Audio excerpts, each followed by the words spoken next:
கணவனுக்கும் மனைவிக்கும் சிறிய தகராறு. தகராறு பெரிதாகி ஒருவரோடு ஒருவர் பேசுவதை நிறுத்திவிட்டனர். ஒரு நாள் கணவன் தொழில் சம்பந்தமாக அதிகாலை 5 மணிக்கு புறப்பட வேண்டியிருந்தது. மனைவியிடம் நேரடியாக சொல்ல சுயமரியாதை இடம் தரவில்லை. அதிகாலை 5 மணிக்கு எழுப்பிவிடு என ஒரு காகிதத்தில் எழுதி மனைவியின் தலையணையின் கீழ் வைத்துவிட்டு மனைவி காலையில் எழுப்பி விடுவாள் என்ற நம்பிக்கையில் கணவன் தூங்கிவிட்டான்.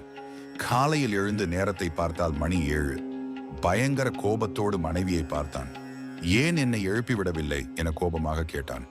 மனைவி அமைதியாக கணவனின் தலையணையை காட்டினாள். அதன் கீழ் ஒரு காகிதத்தில் மனைவி எழுதி வைத்திருந்தாள். மணி 5 ஆகிவிட்டது, எழுந்திருங்கள் என்று.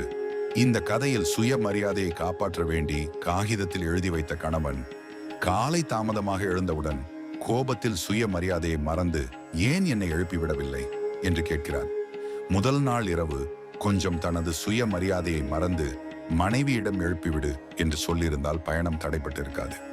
இதே தவறைத்தான் இன்று நம்மில் பலரும் செய்து கொண்டிருக்கிறோம். முதலில் சுயமரியாதையை யாரிடம் எங்கே காட்ட வேண்டும் என்று தெளிவாக புரிந்து கொள்ள வேண்டும். மனைவி என்பவள் உன்னில் ஒரு பாதி, உன் உயிரில் ஒரு பாதி, உன் உடலில் ஒரு பாதி. அப்படிப்பட்ட மனைவியிடம் கொஞ்சம் ஈகோவை மறக்க பழகுங்கள்.